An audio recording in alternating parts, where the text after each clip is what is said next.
वाग्यज्ञेन कल्पताम्।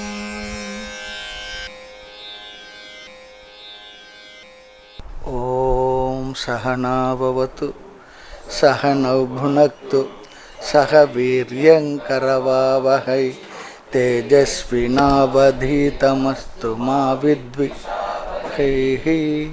ॐ शान्ति शान्ति शान्तिः.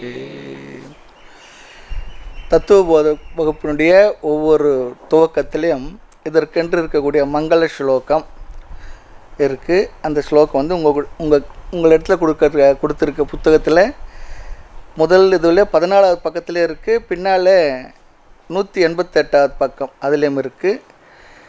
14வது பக்கத்தில் சம்ஸ்கிருதத்துலேயும் இருக்குது, அடுத்து தமிழ்லேயும் கொடுத்துருக்கு. டிரான்ஸ்லிட்ரேச்சர் அது பார்த்துப்போம். வாசுதேவேந்திர யோகீந்திரம் நத்வா ஞானப்ரதம் குரும் முமுக்ஷூணாம் ஹிதார்த்தாய தத்வபோதோபி தீயதே.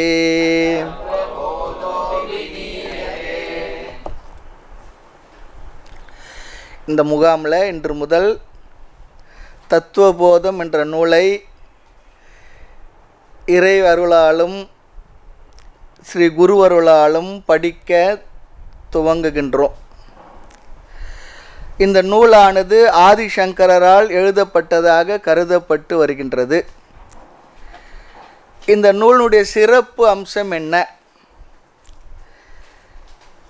யார் வேதாந்தம் என்கின்ற சாஸ்திரத்தை முறையாக இந்த வார்த்தை அண்டர்லைன் பண்ணிக்கணும், முறையாக படிக்க விரும்புகின்றார்களோ அவர்களுக்கு ஒரு நுழைவாயில் போல இது பயன்படும். அறிமுகம் கிடைக்கும். வேதாந்த சாஸ்திர கருத்துக்களை வார்த்தைகளை எல்லாம் நமக்கு அறிமுகப்படுத்தி வைக்கும். பொதுவாக உலகத்தில் இந்த பாடம் படிக்கிறவங்க தெரிந்து கொள்ள வேண்டும் என்பவர்களுக்கு 2 விதமான பிரிவு உள்ளதாக பெரியவர்கள் கூறுவார்கள். 2 விதமான ஆட்கள் உண்டு தெரிந்து கொள்வதிலேயே. சில ஆன்மீக கருத்துக்களை காதில் போட்டுக்கொள்வது, சில விஷயங்களை மட்டும் தெரிந்து வைத்துக் கொள்வது, அப்படி இருக்கிற ஒரு சில நபர்களும் இருக்கின்றார்கள். இரண்டாவது, முறையாக முழுமையாக படித்து தெரிந்து கொள்வது. இரண்டாவது குழு இருக்கு, குரூப். ஒரு நூலை சாஸ்திரத்தை முறையாக படித்தல் அல்லது முழுமையாக படித்தல். முறையாக வேதாந்தத்தை படிப்பவர்களுக்கு இந்த நூலானது மிக மிக பயனுள்ளதாக இருக்க போகின்றது. இது ஒரு தத்துவபோதம் என்பது வேதாந்த சாஸ்திரத்துக்கு ஒரு நுழைவாயில், இன்ட்ரடக்ஷன் டு வேதாந்தா சொல்கிறோம் பாருங்க. அப்படி அறிமுகம் செய்து வைத்து நம்மை அந்த கருத்துக்குள் அமர வைக்கும். ஆமாம், நம்முடைய மனதை அந்த விஷயங்களில் அமர வைக்கும். ரொம்ப முக்கியம். நாமும் அப்படி மனதை அந்த கருத்துக்களில் அமர வைக்கும் அளவிற்கு நாம் தெளிவாக விரிவாக பார்க்க இருக்கின்றோம். சுருக்கமாக பார்க்கணுன்னா ரொம்ப சுலபந்தான், 5-6 வகுப்புலேயே முடிச்சிடலாம். இது தத்துவபோதத்தில் என்ன இருக்குது இந்த புத்தகத்தை பார்த்த இவ்வளோ தானே சொல்லி தோணும் நமக்கு. அப்படி இல்லை, நான் கொஞ்சம் விரிவாக எடுக்கணும்னு நினச்சிருக்கேன். பொதுவாக ஒரு நூலை படித்தோம்னு சொன்னால் அந்த நூலை இனி நாமும் எப்போவாவது மறுபடியும் ரிவ்யூ பண்ணலாம், ஆனாலும் முழுமையாக தெரிஞ்சுக்கணும். அப்படி தான் நாம் எடுக்க போகிறோம், அப்படி தான் நினச்சிருக்கேன். குறைஞ்சது ஒரு 30 வகுப்புகளுக்கு மிகாமல் இந்த தத்துவபோத வகுப்பு இருக்க போகிறது. ஒருத்தர் கேட்டால் தத்துவபோத வகுப்பில் 30 கிளாஸ் இருக்குமா, எடுக்கிறதுக்கு 15-20 போதுமான்னு கேட்டாங்க. நாம் கொஞ்சம் விரிவாகவே பார்க்கலான்னு நினைக்கிறோம். உங்களுக்கும் அதில் உடன்பாடு இருக்குன்னு நினைக்கிறேன். நான் விரிவாகவே பார்ப்போம். சரி சரி. வேதாந்தம் படிக்க ஆரம்பிக்கும் பொழுது முதல்ல தத்துவபோதம் போன்ற நூல்களை படித்து பிறகுதான் உபனிஷத் போன்ற நூல்களுக்குள் நாம் செல்ல வேண்டும், நுழைய வேண்டும். அவ்வாறு நாம் இதை படித்துவிட்டு உபனிஷத் முதலிய நூல்களுக்குள் நுழைந்தால் நாம் நன்றாக இந்த விஷயங்களை அனுபவிக்க முடியும். சுலபமாக இருக்கும், கடினம் இல்லாமல் படிப்போம். சுலபம் என்பதில் சொல்வதிலும் சொல்பவருடைய தன்மையிலும் இருக்கின்றது. ஆமாம், தத்துவ போதத்தை போல பல நூல்கள் இருக்குது. வேதாந்த சாரம் என்று ஒரு நூல் இருக்குது. அதையும் நம்முடைய சம்பிரதாயத்தில் முதலில் படிப்பார்கள். ஆனால் அதை விட சுலபமானது தத்துவ போதம். ஆகவே நாம் இந்த தத்துவ போதத்தை எடுக்கிறோம். சரி, இந்த நூலில் என்ன தான் இருக்குது, என்னென்ன இருக்கின்றது, அதையும் நாம் பார்க்க போகின்றோம். இந்த முகவரைக்கு பிற்பாடு தான் நாமும் இந்த வகுப்பு முழுக்க முகவரையாக இருக்க பொழுது அடுத்த வகுப்புலேயும் ஒரு 15-20 நிமிடங்கள் முகவரைக்கு பிற்பாடு தான் மங்கள ஸ்லோகத்தை பார்த்து அதன் பிறகு தத்துவ போதம் என்ற நூலுக்குள்ளே செல்ல போகின்றோம்.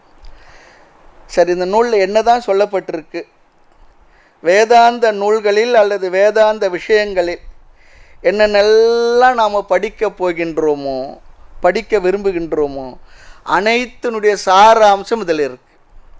அதனால தான் சொல்லுவாங்க, தத்துவ போதம் என்ற நூலை முழுமையாக முறையாக கேட்டோம் சொன்னால் தத்துவ போதமே போதும் என்ற அளவிற்கு விஷயங்கள் இருக்கின்றது. அது ஒரு உண்மை. அப்போ மற்ற நூலெல்லாம் ஏன் இருக்குது, தேவையில்லையே சொல்லி அப்படி கேட்கக்கூடாது. ஆமாம், மற்ற நூல்களில் சென்று நாம் இன்னும் நம்முடைய அறிவை ஸ்திரப்படுத்தி கொள்கின்றோம். ஆமாம், உபனிஷத்துக்குள்ளே எத்தனையோ கருத்துக்களை நாம் படிக்கப் போகின்றோம். அந்த அனைத்து கருத்துக்களுடைய சாரம் இந்த தத்துவ போதத்தில் அடங்கியுள்ளது. இந்த நூலினுடைய அறிமுகம் இதெல்லாம் இந்த நூலுடைய மகிமை தெரியணுமே, என்னென்ன இருக்குன்னு சொல்லி. ஜீவர்கள் என்கின்ற நம்மை பற்றிய விஷயத்தில் பரமாத்மா அல்லது பிரம்மம் என்ற வார்த்தையினுடைய அர்த்தம், விளக்கம், இந்த உலகம், இதனுடைய சிருஷ்டி, ஜீவனுக்கும் ஈஸ்வரனுக்குள்ள சம்பந்தம், கர்ம தத்துவம் முதலிய எல்லா விஷயங்களும் இதனுள் வரப்போகின்றது. என்டையர் வேதாந்தமே ஜீவ விஷயம், கடவுள் என்கின்ற பிரம்மம், அதை பற்றிய விஷயம், இந்த உலகம், இவைகளுக்குள்ள சம்பந்தம், ஜீவனுக்கும் பிரம்மனுக்குள்ள சம்பந்தம், பிரம்மனுக்கும் இந்த சிருஷ்டிக்கும் உள்ள சம்பந்தம், மோட்சம் முதலிய எல்லா விஷயங்கள், இதுதான் வேதாந்த விஷயமே, இதுதான். ஆக உபனிஷத்தில் இந்த விஷயங்கள் முழுக்க வரும். ஆனால் அவைகள் ஒரு முறையாக ஒரு ஆர்டராக இருக்காது. அதாவது ஒரு கார்டனர் ஒருத்தர் கார்டன் அமைச்சார்னா அது சிஸ்டமேட்டிக்காக முறைப்படுத்தி அமைச்சிருப்பார். வனத்தில் இருக்க மரங்கள்லாம் இதை விட உயர்ந்த விசேஷமான மரங்கள் இருந்தாலும் கூட அது ஒரு ஆர்டர் இல்லாமல் இருக்கும். அதுபோல் இந்த பிரகரண கிரந்தங்களில் விஷயங்கள் முறையாக வகுத்து தொகுத்து கொடுத்திருப்பார்கள். அப்படிப்பட்ட ஒரு பிரகரண கிரந்தம்தான் இந்த தத்துவ போதம். ஆக அதனால தான் சொல்லுவாங்க, உபனிஷத் வனத்தில் உள்ள மலர்களைப் போல ஒரு ஒழுங்குபாட்டுடன் இருக்காது. ஆனால் தத்துவ போதத்தில் இந்த கருத்துக்களை போல முறைப்படுத்தி தொகுக்கப்பட்டிருக்கும், படிப்படியாகவும் அமைந்திருக்கும். ஆக உபனிஷத்தில் முதல்ல கதைகள் எல்லாம் சொல்லி பிறகு கருத்துக்கள் வரும். ஆனால் இங்கு உபனிஷத்தில் உள்ள எல்லா கருத்துக்களையும் சாரமாக குரு சிஷ்ய சம்வாதமாக இருந்து கொண்டிருக்க போகின்றது. வேதாந்த பாடத்தில் சில முக்கியமான சொற்கள் எல்லாம் நம்ம கையாண்டு ஆக வேண்டும். சத்தியம், மித்யா, பிரம்ம, மாயை, சாதன சவிட்டய, சம்பத்தி, பிறகு தமக, சமம், சமமாதிரி ஷட்க சம்பத்தி முதலிய விஷயங்கள் எல்லாம் ஒரு ஸ்ரவணம், மனனம், தியானம், நிதித்தியாசனம், இப்படிப்பட்ட எத்தனையோ கலை சொற்கள் எல்லாம் வரப்போகின்றது. அந்த கலை சொற்களுக்குடைய அர்த்தத்தை எல்லாம் நாம் இங்கு தெரிந்து வைத்து கொண்டால் அங்கே உபநிஷத்துக்குள் செல்லும் பொழுது அந்த இடத்துல ஒவ்வொரு வார்த்தைக்கு அங்கங்கே அப்பப்போ அதை விலைக்கு சொல்லி கொண்டிருக்க வேண்டியதில்லை. சொல்லும் பொழுது உங்களுக்கு என்ன ஆகும், அந்த வார்த்தைகளோட அர்த்தம் உங்கள் மனதில் இருக்கும், அப்படியே புரிந்து கொண்டு செல்லலாம். அதற்கெல்லாம் இந்த தத்துவ போதம் பயன்பட போகின்றது. ஆக இந்த கலை சொற்களுடைய டெக்னிக்கல் டேர்ம்ஸ் சொல்கிறோம் பாருங்க, அந்த டெஃபினிஷன் எல்லாம் அந்த நூலில் ரொம்ப அழகாக இருக்க போகின்றது. பொதுவாக தத்துவ போதத்தை முழுக்க மனப்பாடமாக இருந்ததுன்னா அந்தந்த இடத்துல அந்த வார்த்தையை சொல்லும்பொழுது அந்த கருத்துக்கள் நம்ம மனதில் இருக்கும். மனப்பாடம் பண்ண சொல்லுவாங்க. ஆனால் இந்த வயதில் சுவாமின்னு சொல்லி கேட்கக்கூடாது, மனப்பாடம் பண்ண சொல்கிறீங்களா சொல்லிட்டு. ஆமாம், ரமண மகரிஷியை அவர் திண்டுக்கல்லில் இருக்கும்பொழுது ஆசிரியராக இருந்தவர். அவர் திருவண்ணாமலையில் சுவாமியில் ரொம்ப வயதான காலத்தை பார்க்க வந்தாராம். பார்க்க வந்தபடி எல்லாரும் பேசிக்கிட்டு இருந்தாங்களாம், கேள்வியெல்லாம் கேட்டுகிட்டு இருந்தாங்களாம். அப்புறம் எல்லாரும் கேட்டு முடிச்ச ஒருபாடு இவரும் அமர்ந்திருந்தாராம். அப்போ சொன்னாராம், சுவாமிகள்கிட்ட ஒரு கேள்வின்னாராம். இங்கே வந்துமான்னு கேட்டாராம். நீங்கள் வாத்தியாராக தாங்க கேள்வி கேட்டுங்க, இங்கே வந்து அதுபோல் இங்கே இந்த வயதில் மனப்பாடம் அப்படிலாம் இல்லை. முடிஞ்சால் மனசில் நிற்கட்டும், இல்லைன்னா அந்த வார்த்தைகளை நம்ம மனசில் நிறுத்திக்கும். நீங்கள் எல்லாருமே இன்னொன்று நான் சொல்கிறேன், நம்ம எல்லோருமே இதையெல்லாம் கேட்டிருப்போம், அங்கங்கே அப்படி அப்படியே கேட்டிருப்போம்.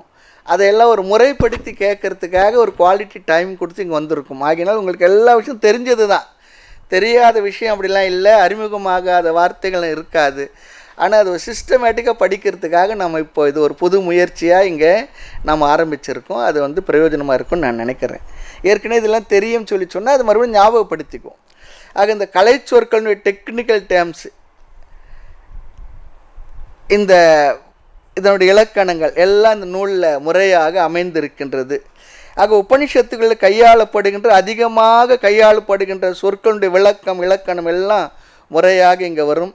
இது போன்ற நூல்களை நாம் படித்து மனதில் வைத்து கொண்டால் நமக்கு வேதாந்தத்தினோட ஒரு முழு விஷன் கிடைக்கும். வேதாந்தம் இதைத்தான் சொல்லப் போகின்றது, சொல்லித்தரப்போகின்றது, முழு வேதாந்தமும் இதுதான் அப்படி சொல்லி ஒரு இந்த பேர்ட் வியூ சொல்லுவாங்க பாருங்க, அது போல் நமக்கு கிடைக்கிறது ஒரு அற்புதமான ஒரு நூல் இது. பொதுவாக தத்துவ போதத்தை ஆரம்பித்து தான் உபநிஷதங்களில் ஆரம்பிக்கிறது முறையாக இருக்கும். சில நேரத்தில் கீதையை ஆரம்பித்து சொல்லிவிட்டு பிறகு தத்துவ போதம் சொல்லி பிறகு உபநிஷதம் பிறகு பிரம்மசூத்திரம், இப்படியாக ஒரு முறையானது நம்முடைய சம்பிரதாயத்தில் மாணவர்களுக்கு படிக்கிறதுக்கு பெரியவர்கள் அமைத்து கொடுத்து இருக்கின்றார்கள். ஆக வேதாந்தத்தில் என்னென்ன மேஜர் டாபிக் என்னென்ன கருத்துக்குள்ளது என்று நமக்கு தெரிந்து விடுது. படித்து முடிக்கும் பொழுது தெரிந்து சென்றால் நமக்கு சுலபமாக இருக்கும், தெளிவாக புரியும். சம்பிரதாயப்படி இது போன்ற நூல்களை படித்து விட்டு சென்றால் சுகமாக இருக்கும், புரிஞ்சு கொள்வதற்கு சுகமாக இருக்கலைன்னா ஒரு மாதிரி இருக்கும். ஆமாம், இப்போ இந்த நூலினுடைய சாராம்சத்தை சொல்லி நாம் பிறகு கருத்துக்களை பார்ப்போம். நூலுக்கு முகவுரை இது. இந்த நூல் ஸ்லோக ரூபத்தில் இல்லை, உரைநடை ரூபத்தில் அமைந்துள்ளது, கேள்வி பதிலாகவும் அமைந்துள்ளது. குரு சிஷ்யருடைய பேர் இல்லை. கேள்வி பதிலாக இருப்பது பெரிய பிரயோஜனம் என்னென்னா புரிவதற்கு சுலபமாக இருக்கும். அதுதான் கேள்வி பதிலாக அமைஞ்சதுன்னா. வேதாந்தத்தில் முதல் பேசப்படுகின்ற கருத்து என்னவென்றால், முதல் கருத்து புருஷார்த்தம். ஆமாம், இந்த சொல்லுக்கு என்ன பொருள் என்றால் புருஷக, மனிதர்கள் என்று பொருள், ஹியூமன் பீயிங்ஸ், ஆண் என்று பொருள் இல்லை. ஞாபகம் சொன்னோம். புருஷார்த்தம் என்றால் ஆண்களுக்கானது அப்படி சொல்லி இல்லை, மனிதர்கள் சொல்லி அர்த்தம், ஹியூமன் பீயிங்ஸ். அர்த்தக சொல்லி சொன்னால் கோல் அல்லது லட்சியம், இங்கு குறிக்கோள் சொல்லி அர்த்தம். மனிதர்களால் முயன்று அடையப்பெற வேண்டிய குறிக்கோள், லட்சியம், கோல் சொல்லி அர்த்தம். மனிதர்கள்னால் வேறு யாரும் இல்லை,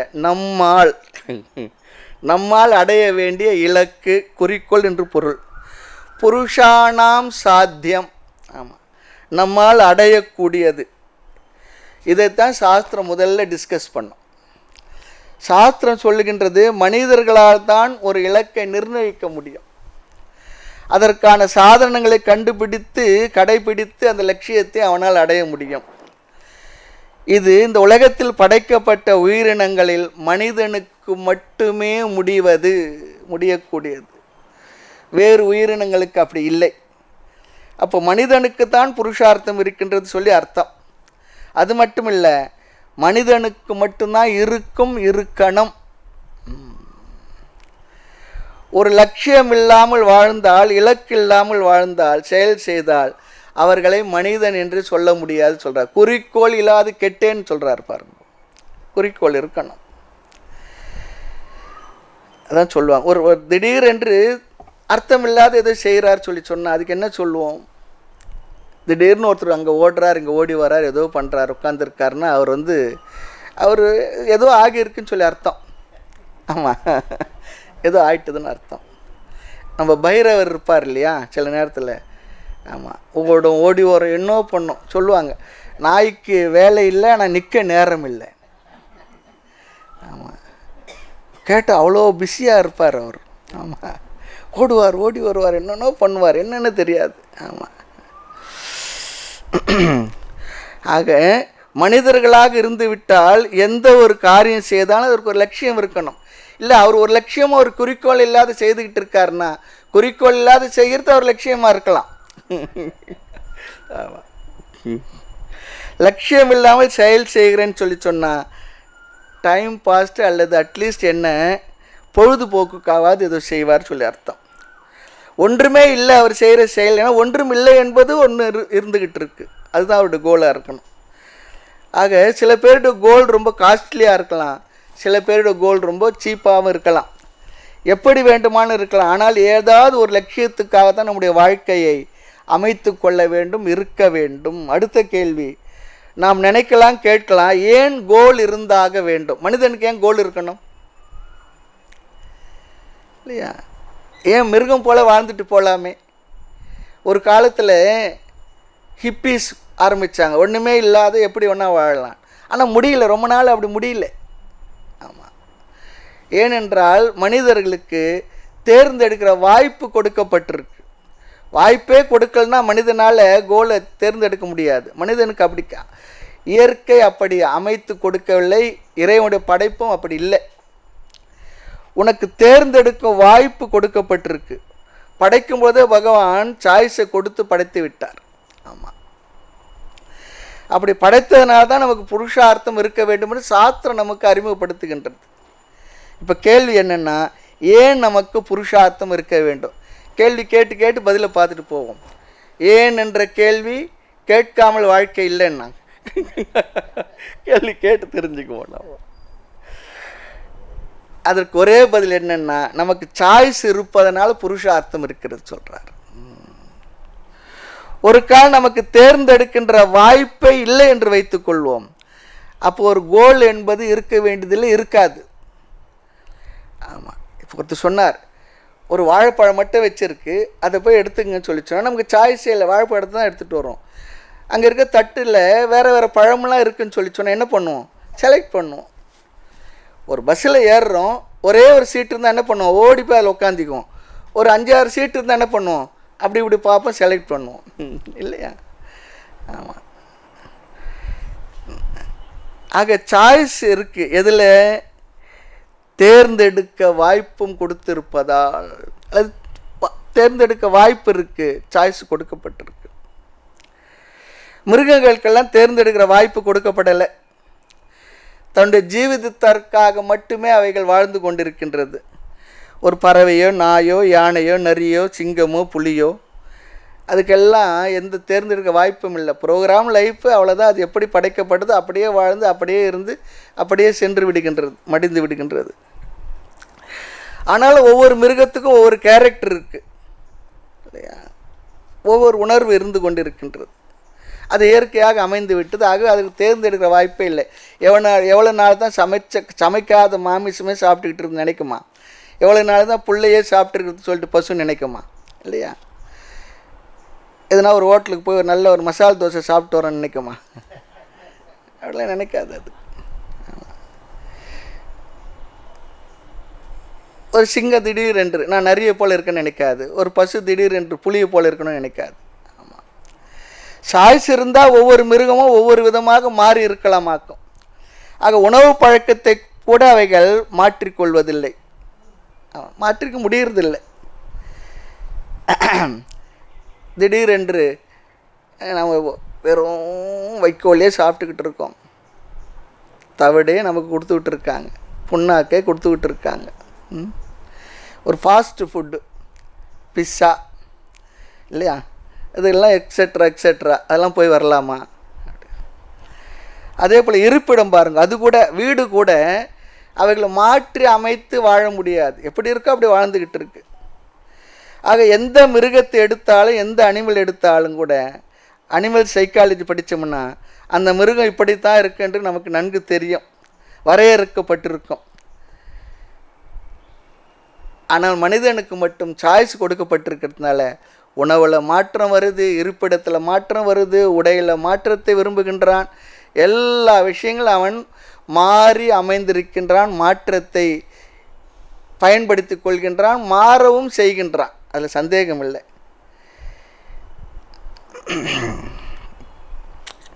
நாம் மிருகமானது இப்படி தான் வாழணும்னு இருக்குது. ஆனால் மனிதன் எப்படி வேண்டுமானால் மாறி வாழலாம்.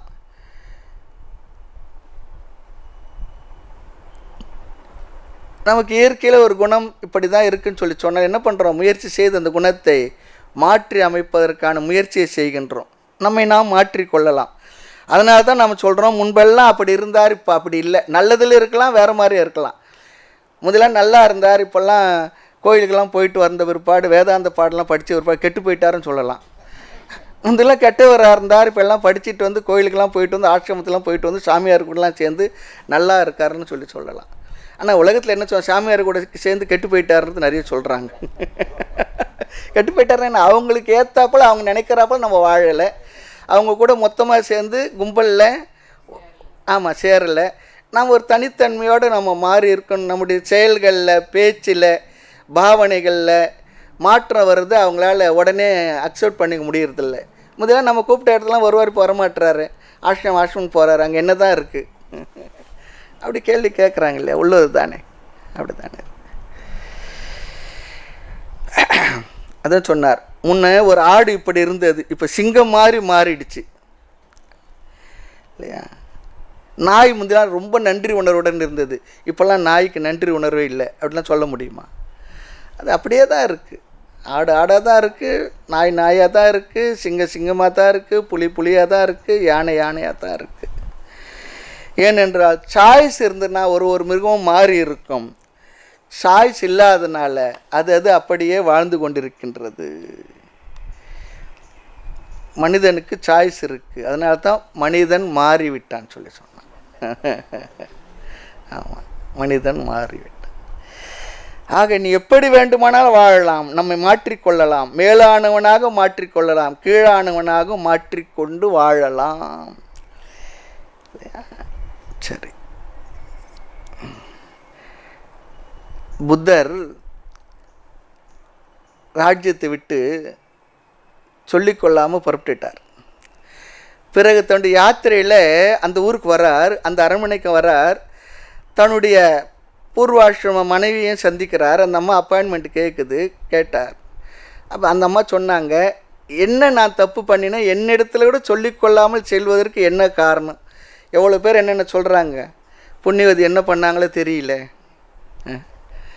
அவர் சொன்னார், இந்த கேள்வியை ஓடிப்போன புத்தன் இடத்துல கேட்டால் அவன் ஒன்றா பதில் சொல்லியிருப்பான். அந்த புத்தன் வேறு, நான் அவன் இல்லைன்னுட்டார்.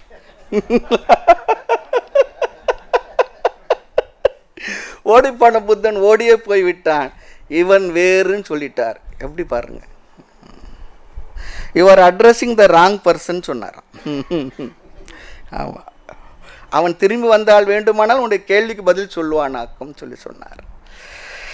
ஆக நம்முடைய மனிதன் சொல்லக்கூடிய நிலையிலிருந்து தெய்வ நிலைக்கு நம்மை உயர்த்தி கொள்ளலாம், மிருகமாகவும் நம்மை தாழ்த்தியும் கொள்ளலாம்.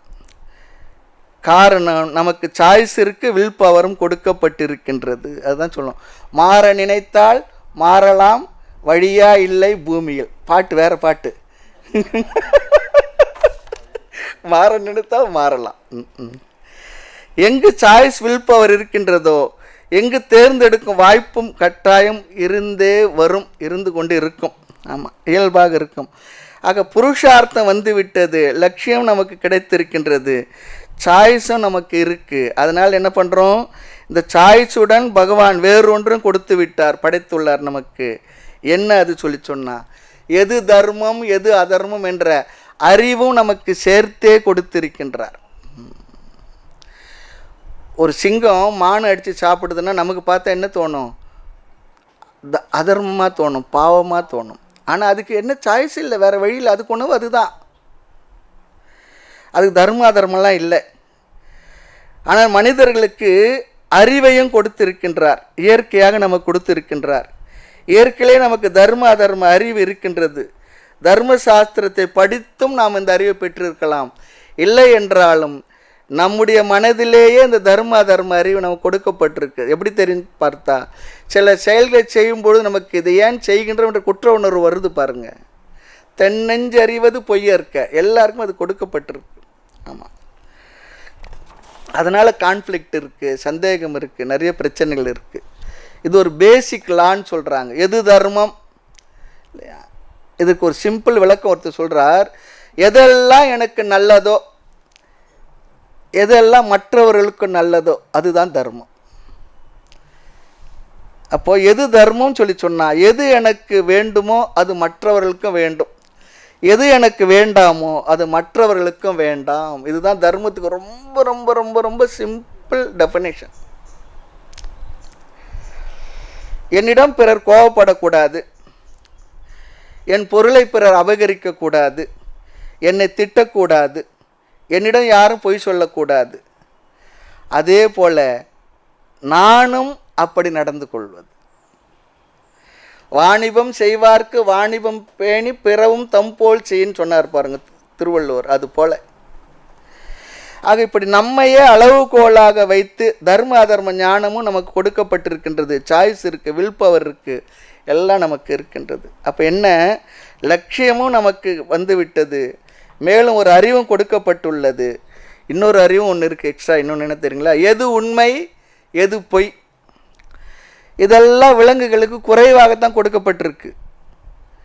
தாய்மன்னர் வார்த்தையில் சொல்லணும்னு சொல்லி சொன்னால், ஐவகை எனும் பூத மாதியை வகுத்து அதனுள் அச்சரச்சர பேதமான யாவையும் வகுத்து நல்ல அறிவையும் வகுத்து மறையாதி நூலையும் வகுத்து சைவ முதலாமலை சமயமும் வகுத்து மேல் சமயம் கடந்த மோன சமரசம் வகுத்தனி உன்னையான் அணுகவும் தன்னருள் வகுக்கவில்லையோ.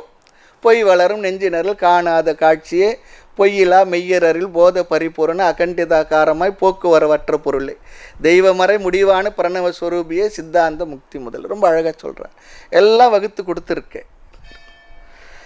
ஆக நமக்கு சாய்ஸ் இருக்குது, வில் பவர் இருக்குது, தர்ம அதர்ம ஞானம் இருக்குது, எது உண்மை எது பொய் என்ற நன்மை தீமை தெரிவதையும் நமக்கு இயல்பாக கொடுக்கப்பட்டிருக்கு. இதெல்லாம் எதனால் என்றால் நமக்கென்ற புருஷார்த்தம் கோல் என்ற ஒன்று இருப்பதனால். இந்த இடத்துல இதுவரை நாம் பார்த்தது சாதாரண நம்மை வைத்து நாம் பார்த்திருக்கின்றோம். இந்த இடத்துக்கு பிற்பாடு சாஸ்திரத்தினுடைய ரோல் என்ன, இந்த இடத்துல சாஸ்திரத்தினுடைய கடமை என்ன, எது நம்முடைய லட்சியம் என்பதை காட்டி தரணும், புருஷார்த்த ஞானத்தை தரணும். இப்படி புருஷார்த்தம் வருவதற்கு இன்னொரு காரணம் இருக்கின்றது. மனிதர்களுக்கு மட்டும்தான் தன்னை பற்றி அறிவும் இருக்கின்றது, தன்னை அறியும் அறிவும் இருக்கின்றது. செல்ஃப் கான்ஷியஸ்னஸ் சொல்கிறேன் பாருங்க.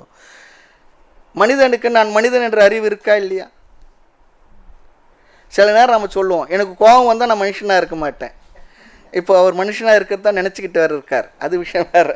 எனக்கு கோபம் வந்தால் நான் மனுஷனாக இருக்க மாட்டேன். ஒரு பறவைக்கு, ஒரு நாய்க்கு, ஒரு யானைக்கு நான் யானை என்றோ பறவை என்றோ அதெல்லாம் அந்த அறிவு இருக்காது. இருந்தால் என்ன பண்ணும்? ஆமாம், ஒரு கிளிக்கு காக்கைக்கெல்லாம் நான் இன்னது என்ற அறிவு அவைகளுக்கு இல்லையா. மேலும் அதற்கு இன்ஃபீரியாரிட்டி காம்ப்ளெக்ஸ் இல்லை, சுப்பீரியாரிட்டி காம்ப்ளெக்ஸ் இல்லைன்னார். காம்ப்ளெக்ஸ் இருந்தால் என்ன ஆகுமா? காக்கைக்கு நான் கருப்பாக இருக்கேன்னு சொல்லிட்டு என்ன பண்ணுமா, டை அடிக்கிறதுக்காக வெள்ளை அடிச்சுக்கலாம். நான் கருப்பாக இருக்கேன் நல்லா இல்லை, நான் வெள்ளையாக இருக்கணும் இல்லையா. வாய் சரியாக இல்லை, லிப்ஸ்டிக் பூசிக்கலாம். வழுக்க தலையாக இருக்கு, என்ன பண்ணலாம், விக்கு வச்சுக்கலாம், டோப்பா வச்சுக்கலாம், பாப் கட்டிங்கெலாம் கட் பண்ணிக்கலாம், தாடிலாம் ட்ரிம் பண்ணிக்கலாம். அப்படி எல்லாம் அதுக்கு இல்லை. காரணம் அதற்கு காம்ப்ளெக்ஸே இல்லையா. காம்ப்ளெக்ஸ்லாம் யாருக்குன்னா நமக்கு. ஏனென்றால் காக்கைக்கு காக்கைன்னு தெரியாதா. இந்த தூக்குநாங்குருவி இருக்க அது வீடு கட்டுறது பாருங்க, ரொம்ப அருமையாக அதை கட்டுறது. ரொம்ப நாள் ஒரே மாதிரி கட்டி கட்டி போர் அடித்து மாடலை மாற்றி கட்டுமா. ஆனால் அது கட்டுறப்ப நம்ம கட்ட முடியாது. எங்கே போய் இன்ஜினியரிங் படித்தது தெரியல. ஆமாம், ஏன் நீங்கள் இப்படி சொல்கிறீங்க, அது எப்படி உங்களால் சொல்ல முடியுது சொல்லி சொன்னால், ஒரு கண்ணாடியை வச்சிங்கன்னா அந்த கண்ணாடியில் இந்த கிளியோ குருவியோ மிருகம் வந்து பார்த்ததுன்னா என்ன பண்ணும், அது உருவத்தை பார்த்தே அது மல்லு கட்டும், சண்டை போடும். ஆமாம், அதுக்கு தான் இந்த உருவம் தான் இதுன்னு சொல்லி தெரிஞ்சுதுன்னா அது என்ன பண்ணும், அமைதியாக இருக்கும் இல்லையா? கொஞ்சம் வேணும்னா கொஞ்சம் அலங்காரம் கூட பண்ணிக்குவோம். நாம் எப்படி பண்ணுறோம் இல்லையா? அதை பார்க்குறோம், என்னென்ன பண்ணுறோம், கண்ணாடி முன்னே என்னென்ன. வீட்டில் ஹாலில் கண்ணாடி இருந்ததுன்னா வீட்டில் நாம் எத்தனை முறை அந்த ஹாலை கிராஸ் பண்ணாலும் என்ன பண்ணுவோம், கண்ணாடியை ஒரு முறை திரும்பி இந்த அழகை பார்த்துட்டு தான் வருவோம். மாறிடுவா போகிறது, ஆனால் பார்த்து பார்த்து சந்தோஷப்படுறோம். பார்க்குறோமா இல்லையா? நம்ம அறியாமல் அது இருக்குதெல்லாம் நமக்கு கொடுக்கப்பட்டிருக்கு, தப்பு இல்லை.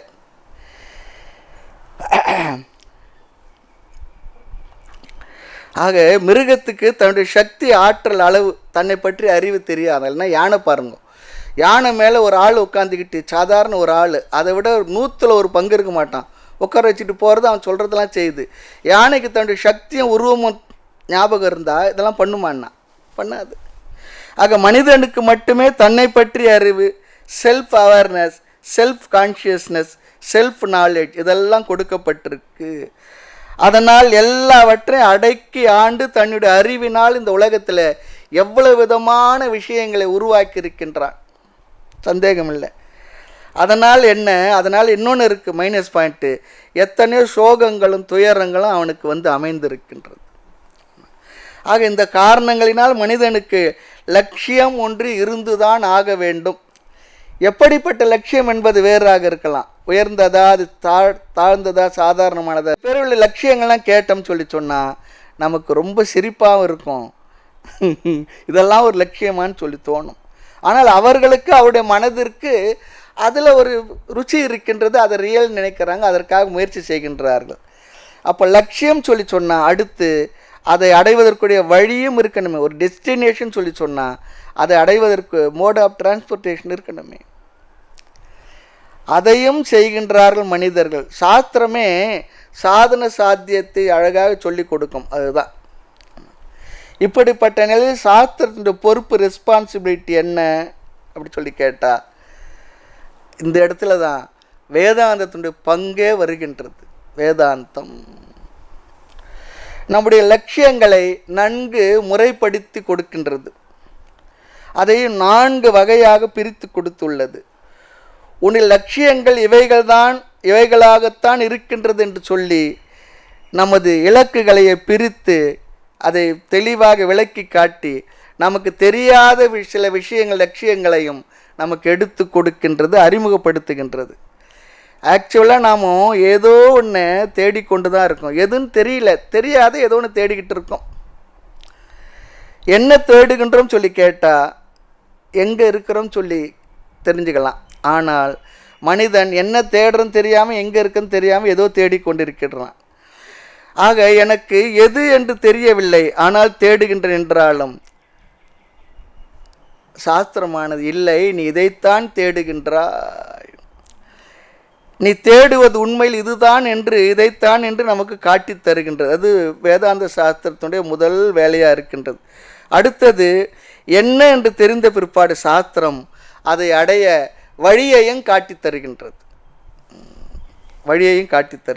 அதுதான் ரொம்ப முக்கியம். ஒரு பொருள் இருக்குது, அது என்னோடய கையில் இருக்குது, இன்னொருத்தருக்கு அது வேணும்னு சொல்லி சொன்னால் எங்கே கிடைக்குன்னு தெரியலன்னா என்ன பிரயோஜனம்? அதையும் சொல்லணும் இல்லையா? நாம் இல்லை இந்த இடத்துக்கு போங்க, இந்த கடையில் இது கிடைக்குன்னு சொல்லி சொன்னால் தான் அவர் போய் அங்கே சென்று அந்த பொருளை வாங்கி அதன் பயனை அடைவார். ஆக சாஸ்திரம் படித்தாதான் லட்சியம் தெரியும்ன்றீங்க நாம் சொல்லவில்லை. அந்த லட்சியத்தை எல்லாம் சாஸ்திரமானது முறைப்படுத்தி பிறகு நமக்கு தெரியாத லட்சியங்களை அறிமுகப்படுத்தி நீ தேடுவது இதைத்தான் என்று முறைப்படுத்தி அதை அடையும் வழியையும் இதுதான் என்று காட்டி தருகின்றது. அதுக்கு பேர் தான் சாஸ்திரம் சொல்லி நம்ம சொல்கிறோம். சரி, இந்த சாஸ்திரத்தை எந்த வயதில் படிக்கலாம்? அடுத்த கேள்வி. இந்த வகுப்புகள்லாம் எந்த வயதில் வரலாம்? 80 வயதுக்கு மேலே வச்சுக்கலாமா? 85 வயசுக்கு மேலே வச்சுக்கலாமா? ஒரு அந்தர்யோகத்தில் ஒரு சுவாமி இடத்துல ஒருத்தர் கேட்டார், ரொம்ப வயதானவர், 80 வயசு 85 வயசுக்கு மேலே, வாழ்க்கையோடைய லட்சியம் என்ன? அந்த சுவாமி சொன்னார், இனி தெரிஞ்சாலும் உங்களுக்கு அடையிறதுக்கு ஒன்றும் இல்லை, உட்காருங்கன்னிட்டார்.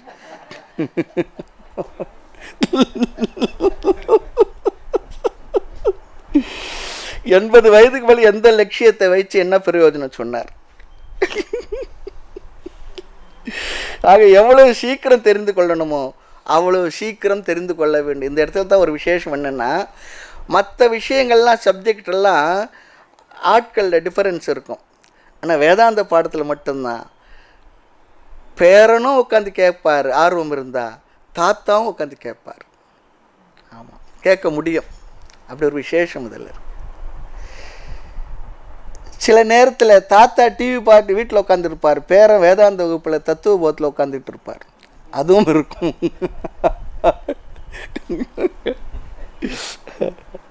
ஆக வேதாந்தம் என்பது இன்னொரு விஷயம். ஏதோ ஒரு நமக்கு அப்பாற்பட்ட ஒரு சப்ஜெக்ட் மேட்டர் இல்லை. ஹிஸ்ட்ரி, கெமிஸ்ட்ரி, கம்ப்யூட்டர் சயின்ஸ் போல் இல்லை. அது நம்மை பற்றிய கல்வியே தான். வேதாந்தத்தினுடைய சப்ஜெக்ட் மேட்டர் யார் சொல்லி சொன்னால் நான் தான். செல்ஃப் நாலேஜ் தான். எல்லா அறிவும் இருக்குது, என்னை பற்றி மட்டும் தெரியலன்னா என்ன பிரயோஜனம்னு கேட்குறார். ஆக வேதாந்தம்.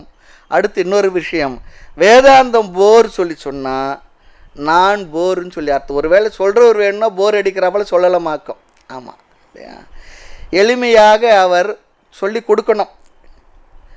இல்லை எளிமையான விஷயத்தை கடினமாக்கி தூக்கம் வரா போல் சொல்லி கொடுக்குறாருன்னா, சுவாமி இன்றைக்கி கிளாஸ் வந்து டபுள் டோஸ் போட்டால் போல் இருக்குது, ஸ்லீப்பிங் டோஸ்ன்னு சொன்னேன். ஆனால் அது என்னை பற்றி அறிவு தான், வேறு ஏதோ வெளி விஷயம் இல்லை, வேண்டாததும் இல்லை, பிரயோஜனமற்றதும் இல்லை. சரி, இப்போ இலக்கம் தெரிந்து பாதையும் தெரிந்து விட்டது, பின்னர் என்ன? பயணம் தானே. வாழ்க்கையே என்ன? பயணம்தான். ஆனால் அது சொல்லுவாங்க லெஸ் ட்ராவல்டு சொல்லுவாங்க. இதில் டிராஃபிக் ஜாம்லாம் இல்லை, போட்டி இல்லை. இந்த கேம்புக்கெல்லாம் வர்றதுக்கு போட்டி இருந்தால் என்ன ஆகும்? இந்த இடத்துல இன்னும் எவ்வளோ பேர் வந்துருப்பாங்க. ஆமாம், இதுதான் நம்முடைய வாழ்க்கை பயணம். வாழ்வை அல்லது வாழ்க்கையை சரியான பாதையில் பயணித்து சரியான இலக்கை நாம் அடைய வேண்டும். இதுதான் வேதம், உபனிஷத், சாஸ்திரம் சொல்லுகின்ற கருத்தெல்லாம் இதைத்தான் சொல்லி கொடுக்கின்றது. இதுதான் நமக்கு முகவுரை. லட்சியம் என்ன, அடைவதற்கான பாதை என்ன? இப்போ லட்சியம் என்ன, பதில் என்ன சொல்லுவோம்? நம்முடைய வாழ்க்கையில் நிறைய லட்சியங்கள் அடைய வேண்டியிருக்கு சுவாமி. சில பேர் கேட்டால் சொல்கிறது, மாணவனுக்கு என்ன படிப்பு, பிற்பாடு என்ன, அதில் ஒரு டிஸ்டிங்ஷன் எடுக்கணும், கேம்பஸ் செலெக்ஷன் இருக்கணும், நல்ல கம்பெனியில் வேலை செய்யணும், அதுவும் படித்து முடித்த உடனே வெளிநாட்டுக்கு ஓடி போயிடணும், அம்மா அப்பாவை அம்போன்னு காற்றுல விட்டுடணும், அதுங்க ஏதோ பண்ணிக்கிட்டு இருக்கட்டும். ஆமாம், இல்லையா? 6 டிஜிட்டில் சம்பளம் இருக்கணும். இப்போ நம்ம காலத்தெல்லாம் வேலை செய்து ரிட்டையர்ட் ஆகும்பொழுது தான் லட்சியத்தை பார்ப்போம். இப்போ என்ன? ஆமாம், சரி. இல்லறவாசிக்கு என்ன? எத்தனையோ இருக்குது.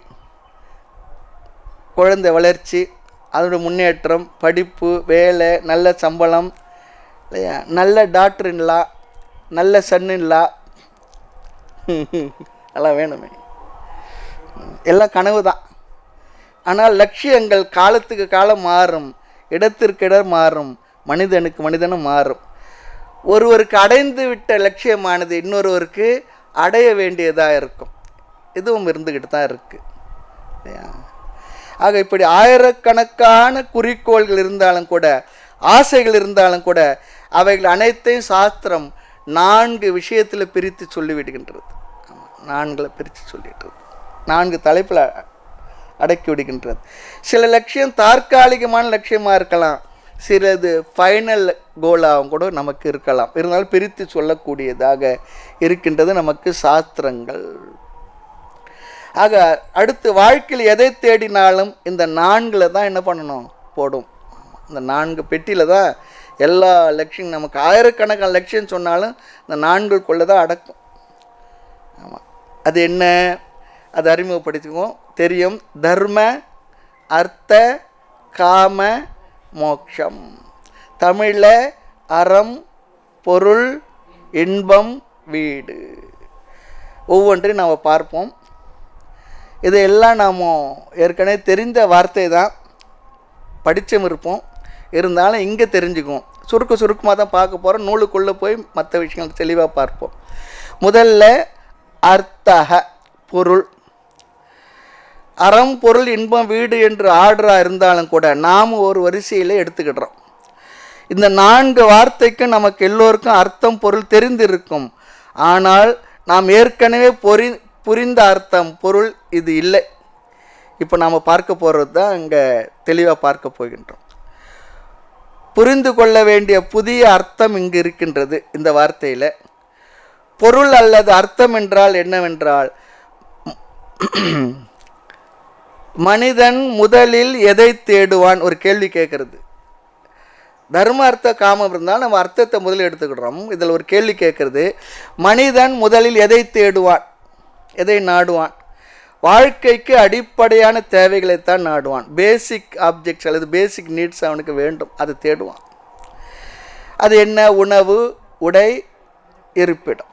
ஆமாம், இது உலகத்தில் அடிப்படை தேவையாக எல்லாருக்கும் தெரியும். தெரியலன்னா கூட அதை தான் தேடி அடைஞ்சிக்கிட்டு இருப்போம் இல்லையா? அதைத்தான் அர்த்தம் என்ற வார்த்தையில் சொல்லுகின்றோம். உணவு, உடை, இருப்பிடம், பேசிக் நீட்ஸ், அதைத்தான் அர்த்தம் என்ற வார்த்தையில் பொருள்படுத்துகின்றோம். அதில் தாகம் எடுத்தால் தண்ணீர், அது அடிப்படை தேவை. கூல்ட்ரிங்க்ஸ் என்ன? பசி எடுத்தால் சாப்பாடு. பசி நீங்க பிற்பாடு ஸ்வீட்ஸு, ஃப்ரூட்ஸு, நட்ஸு, அதெல்லாம் என்ன? பசி போடுற பிற்பாடு தான் என்ன எல்லாருக்கும் ருசி இருக்கும். டேஸ்ட் எல்லாம் பசி நேரத்தில் தெரியறதில்ல. சாப்பாடு வயிற்றுக்குள்ளே சென்று ஒரு பாதி நிறையும் பொழுது தான் என்ன உப்பு அதிகமாக இருக்க, காரம் குறைவாக இருக்கு இல்லையா? சரி, ஆக முதல்ல பசி நீங்கணும். அதுதான் பேசிக் டிசைர் நமக்கு. அதைத்தான் அர்த்தக என்று வாழ்க்கைக்கு தேவையான அடிப்படை பொருள்கள் அல்லது அவைகளை நாடுதல், அதுவே நம்முடைய லட்சியம் சொல்லி சொல்கிறது. ஃபஸ்ட்டு கோல் அதுதான். இது வெறும் ஆப்ஜெக்டில் மட்டும் இல்லை, அடிப்படை கல்வி இருந்தால்தான், அந்த அறிவை வைத்து கொண்டு தான் வாழ்க்கை வாழ முடியும். ஆக அடிப்படை கல்வியும் கூட என்ன? பேசிக் நீட் தான். அடுத்து ஒரு கலை நமக்கு தெரிஞ்சிருந்தாலும் அந்த கலையை வைத்து நாம் வாழ்க்கையை நடத்தி கொள்ளலாம். அப்படி மனிதன் முதல் எதை நாடுவான் என்றால், முதலில் அவன் நாடுவது அவனுடைய வாழ்க்கைக்கு தேவையான அறிவு, பொருள், சூழ்நிலை, பேசிக் நீட்ஸ், நெசசிட்டி, இதுதான் அவனுக்கு தேவை. அதைத்தான் அவன் நாடுவான். அதைத்தான் இங்கே அர்த்தக என்ற வார்த்தையில் நம்ம பொருள்படுத்த வேண்டும். அர்த்தகன்ற பொருள் அப்படி மட்டும் அர்த்தம் இல்லை, அவனுடைய அடிப்படை தேவைகளைத்தான் இங்கே அர்த்தக என்ற வார்த்தையிலே சாஸ்திரமானது பேசுகின்றது. பிற்பாடு சில ஆப்ஜெக்ட்ஸ் அது இல்லை என்றாலும் நம்ம வாழ்க்கை வாழும். சிலது இல்லை என்றாலும் வாழ்க்கை வாழ முடியாது. சிலது இல்லை என்றாலும் வாழ்க்கையை நம்ம வாழ முடியும். இது இல்லை என்றாலும் வாழ்க்கை வாழ முடியுன்ற அந்த பொருளுக்கு பெயர் தான் லக்ஸுரின்னு சொல்லி சொல்கிறோம். ஆமாம், ஒரு பேனா, ஒரு கடிகாரம், இதெல்லாம் தேவை. 4 பேனா, 4 கடிகாரம், அது லக்ஸுரி தானே. ஆக மனிதன் முதல் எதை தேடுவான் என்றால் அவனுடைய அடிப்படை தேவையைத்தான் தேடுவான். காரணம், அது இல்லை என்றால் அவனால் வாழ முடியாது, வாழ்க்கை நடக்காது இல்லையா? ஆகவே இயற்கையாக மனிதனுக்கு உலகில் வாழ வேண்டும் என்ற ஆசை இயல்பாக இருக்கின்றது. பிறந்தவன் எல்லாம் வாழணும் தான் வாழறான். எதுக்கு வாழணும் என்பது அடுத்த அர்த்தம். ஆனால் வாழணும் என்பது அவனுக்கு சர்வைவல். இதைத்தான் யோக சாஸ்திரமானது அபிநிவேஷம் என்று சொல்லும். ஆமாம், இயற்கையிலே அவனுக்கு வாழ வேண்டும் என்ற இயற்கையான இயல்பான ஆசை.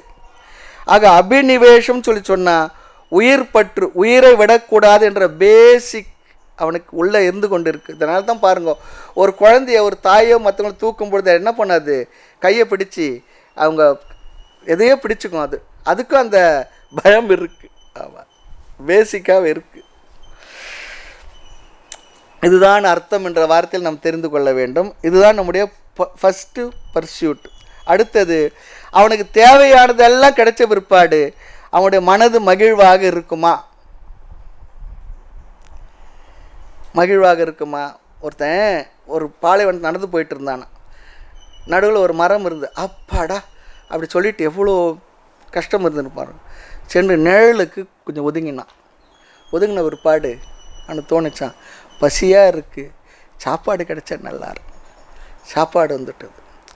அப்புறம் இந்த இடத்துல இவ்வளோ தூரம் நடந்து வந்திருக்கோம், கொஞ்சம் படுக்கிறதுக்கு கொஞ்சம் எதுனா கட்டில் இருந்தால் நல்லாயிருக்கும். கட்டில் வந்துடுவோம் இல்லையா? அப்புறம் என்ன பண்ணால், கை காலெலாம் வலிக்கிறது, கை காலெலாம் பிடிச்சி எடுத்து யாரோ ஒரு ஆள் இருந்தால் நல்லாயிருக்கும் அதுவும் கிடைச்சது.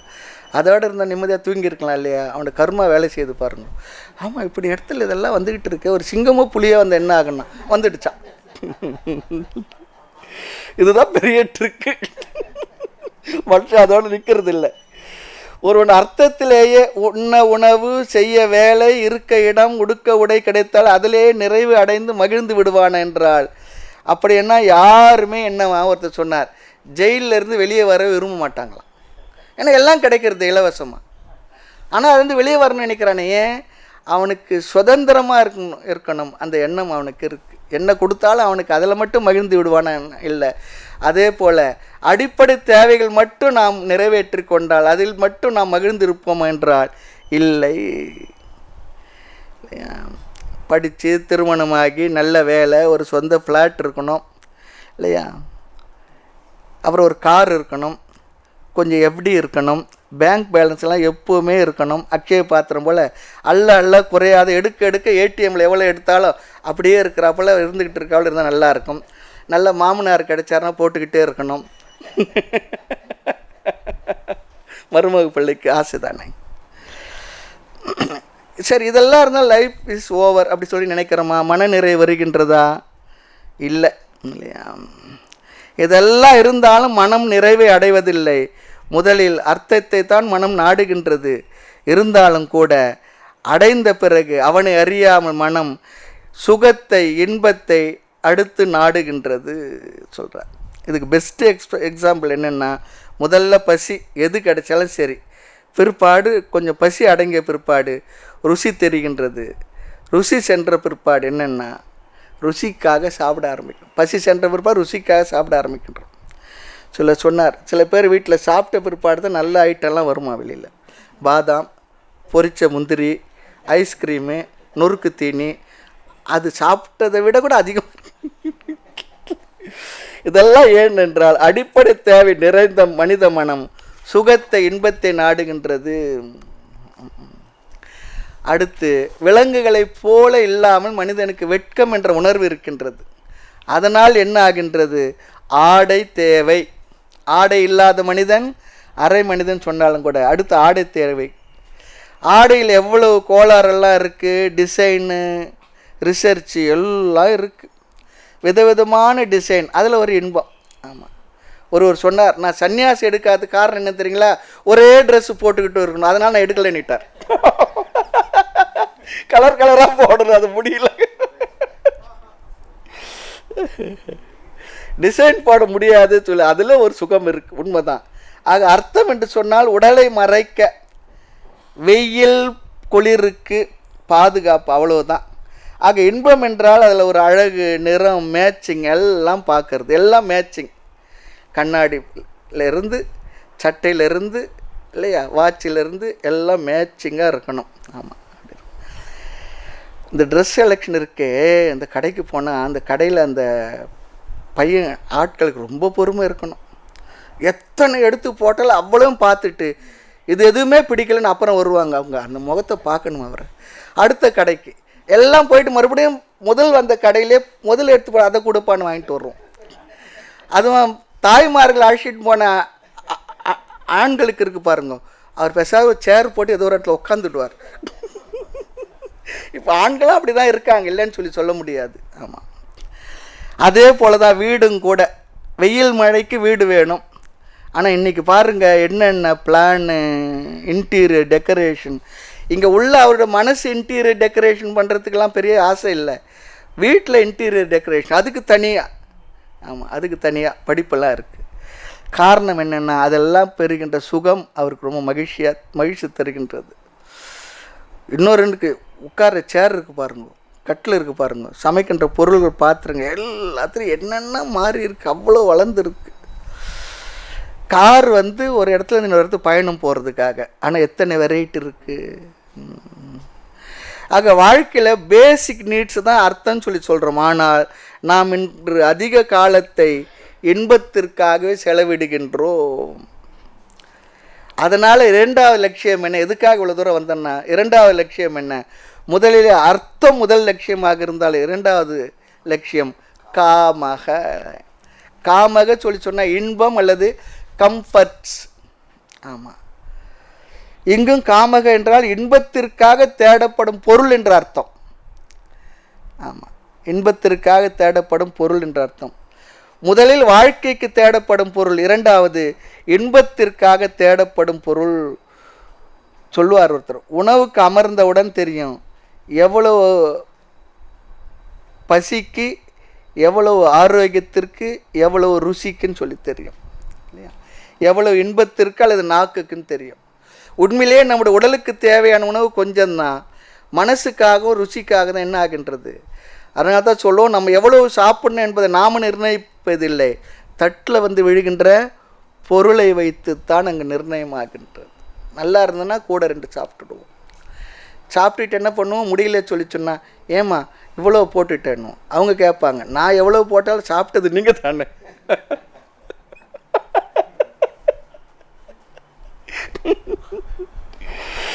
ஆக முதலில் நாடுவது வாழ்க்கை தேவைக்கு, பிறகு நம்மை அறியாமல் அது இன்பத்திற்கு கொண்டு சென்று விட்டுவிடும். இது சாஸ்திரம் தருகின்ற புதிய அறிவில்லை, நாம் ஏற்கனவே செய்து கொண்டிருப்பது தான் சொல்கிறார். அதை சாஸ்திரம் கொஞ்சம் தெளிவுபடுத்துகின்றது. மனிதர்கள் சில அடிப்படை தேவைகளில் வாழ்ந்து பழகிவிட்டான். ஆனாலும் கூட இப்போ நாம் ஒரு குடிசையிலையோ அல்லது ரோட்டோரமோ வெட்ட வெளியிலையோ போய் வாழ முடியுமா? கட்டாயம் முடியாது. சொல்லலாம் அப்படிலாம் இருப்பேன்னு சொல்லிட்டு, முடியாது. சில பேர் வாழ்நாள் முழுதும் அப்படி வாழ்ந்துக்கிட்டு இருக்காங்க. சில நதிக்கரையோரம், இந்த கோநதி கரையோரெலாம் வாழறாங்க பாருங்கள், எவ்வளோ கொசு. ஒரு நாள் நமக்கு ஒரு கொசுவில் வாழ்ந்து பழக்கம் இல்லை. ஒரு கொசு கடித்தால் என்ன ஆகி விடுகின்றது, தூக்கம் போயிடுறது. ஆமாம், அவர்களை கொசு கடித்தா கொசு இறந்துடும், அவ்வளோ இம்யூன் ஆகிடும். சொன்ன அப்போ ஒரு அட்வர்டைஸ்மெண்ட்டு, ஒரு பெரிய பயில்வான் கொசு வலைக்குள்ளே இருக்கிறார். ஒரே ஒரு கொசு வலைக்கு வெளியிலேருந்து, நீ ஆண் மகனாக இருந்தால் வெளியே வா பார்க்கலான்னு சொன். எனக்கு பயந்துக்கிட்டு தானே இவ்வளோ பெரிய பயில்வான் கொசு வலைக்குள்ளே இருக்கிற.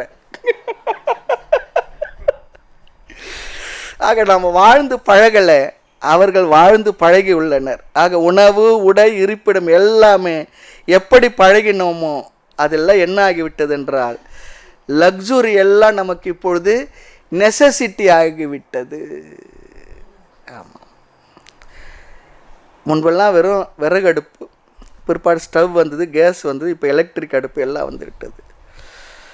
முன்னெல்லாம் ஃபேன் இல்லைன்னா, ஃபேனு இல்லை, மின்சாரமே இல்லை, வாழ்ந்துக்கிட்டு தான் இருந்தோம் நமக்கு தெரிஞ்சு கூட. ஆனால் இப்போ ஃபேன் இல்லைன்னா தூங்க முடியல. ஃபேன் மட்டும் இல்லை, ஏசி இல்லைன்னா தூங்க முடியல. அப்படி ஆகிட்டு தான் வளர்ந்துருக்குறோமா, என்ன பண்ணியிருக்கோம் பாருங்கள். பல பொருள்கள் நம்முடைய வாழ்க்கையிலிருந்து பிரிக்க முடியாத அளவிற்கு நம்மோடு சேர்ந்து கலந்து நாம் பழகிவிட்டோம். ஆக வாழ்க்கையே இப்படி பொருள்களுக்கு அடிமையாகி பழகிவிட்டது. வாழ்க்கையே பொருள்களுக்கு அடிமையாகி விட்டோம். அப்போ மனதில் என்ன தோன்றுதான், ஒரு குறிப்பிட்ட விதமாக நாம் பெற்று அனுபவித்த இன்பம் பழகி உடனே பயமும் வந்து விடுகின்றது. என்ன, அது தொடர வேண்டும், சென்று விடக்கூடாது. என்னுடைய அடிப்படை தேவைகள் அப்படியே இருக்கணும், இன்பமும் தொடரணும். இந்த ஆசையும், எந்த ஆசை என்ன, எதுவுமே போய்விடக்கூடாது. இன்னும் கூட ஆசைப்பட்டதெல்லாம் எனக்கு கிடைத்து கொண்டே இருக்க வேண்டும், இருக்கிறது போய்விடக்கூடாது. பயமும் வந்து விடுகின்றது. மேலும் நினைக்கின்றார்கள், இந்த உலகில் மட்டும் இல்லை, அடுத்த உலகில் அடுத்த பிறவிலும் தொடரணும். இது பாருங்க, அடுத்து இறந்த பிறகும் கூட மேல் உலகத்தில் சென்றால் நான் சுகமாக இருக்கணும், அங்கேயும் ஏசி எல்லாம் இருக்கணும். கவலைப்படாதீங்க, மேல் உலகத்தில் அங்கே சொர்க்கத்தில் இந்த ப்ராப்ளம்லாம் இல்லை. கரண்ட்டு கட்டு இல்லை, லஞ்ச ஊழல் இல்லை, விவகாரங்கள் இல்லை. 5 ஸ்டார் ஹோட்டல் போல் நாம் இருந்துக்கிட்டு இருப்போம். கஷ்டப்பட நினைக்கவே வேண்டாம். ஏழ்மையான குடும்பத்தில் அடுத்த பிறவிகளை பிறந்துடக்கூடாது. ஏனென்றால் இப்போ ஏழ்மையான குடும்பத்தில் பிறந்து நான் பட்ட கஷ்டம்லாம் ரொம்ப அதிகம்ப்பா. அதில் அடுத்த பிறவி இருந்தால் நல்ல ஒரு சௌகரியமான பணக்கார குடும்பத்தில் பிறக்கணும் இல்லையா? இப்போ இருப்பது போல் மட்டும் இல்லை, கொஞ்சம் எக்ஸ்ட்ராவாக இருந்தால் ரொம்ப நல்லது. அதுவும் எப்பவும் இருக்கணும் அப்படி சொல்லி நம்ம மனசில் நினைக்கிறோமா? ஆக முதல் அடிப்படை தேவை, இரண்டாவது இன்பம், மூன்றாவது இந்த இரண்டினுடைய தொடர்ச்சியாக இயற்கையாக உள்ள மனிதனுடைய சுபாவம் என்ன, அடுத்த வளர்ச்சி, இப்படி ஆசையும் பயமும் சிந்தனையும் வரும்பொழுது மனதில் என்ன தோணுகின்றதா, இவருடைய வாழ்க்கையினுடைய அடிப்படை தேவைகளும் அதற்கான பொருள்களும் இன்பத்திற்கான பொருள்களும் அதை அனுபவிக்கக்கூடிய உடல் ஆரோக்கியம் சூழ்நிலை இதெல்லாம் எப்படி எதனால் வந்தது அது சிந்திக்கணும்னு சொல்கிறது சாஸ்திரம். சில பேர் பிறக்கும் பொழுதே பணக்காரனாக பிறக்கிறாங்க, சில பேர் பிறக்கும் பொழுதே ஏழையாக பிறக்கிறாங்க, சில பேர் பிறக்கும் பொழுதே ஆரோக்கியமாக இருக்காங்க, சில பேர் பிறக்கும் பொழுது நோய்வாய்ப்பட்டவர்களாக இருந்து கொண்டிருக்கின்றார்கள். இதுக்கெல்லாம் என்ன காரணம் என்பது நமக்கு தெரிவதில்லை. அதையெல்லாம் தெரிஞ்சுக்கணும். அடுத்த வகுப்பில் இந்த கருத்துக்களை எல்லாம் பார்த்து அடுத்து நாமும் தத்துவபோதம் என்ற நூலுக்குள் செல்வோம். மூர்த்தி எல்லாம் வாழி, எங்கள் மௌன குரு வாழி, அருள் வார்த்தை என்றும் வாழி, அன்பர் வாழி பராபரமே. ஐயனே எனதுள்ளே நின்று அனந்த ஜென்மங்கள் ஆண்ட மெய்யனே உபதேசிக்க வெளிவந்த குருவே போற்றி, உய்யவே முக்தி நல்கும் உதவிக்கோர் உதவினாயேன், செய்யுமார் ஒன்றும் காணேன் திருவடி போற்றி போற்றி. காலமொடு தேச வர்த்தமானம் ஆதி கலந்து நின்ற நிலைவாழி கருணை வாழி, மாலரவும் சைவ முதல் மதங்களாகி மதாதீதமான அருள் மரபு வாழி, ஜாலமிகும் எளியேன் இவ்வழக்கு பேச தயவு வைத்து வளர்த்தருள் தன்மை வாழி, ஆலடியில் பரமகுரு வாழி வாழி, அகண்டிதாகார அருளடியார் வாழி. ஓம் பூர்ணமத பூர்ணமிதம் பூர்ணாத் பூர்ணமுதச்யதே பூர்ணஸ்ய பூர்ணமாதாய பூர்ணமேவாவசிஷ்யதே. ஓம் சாந்தி சாந்தி சாந்தி. ஹரி ஓம். ஸ்ரீ குருப்யோ நமः. ஹரி ஓம்.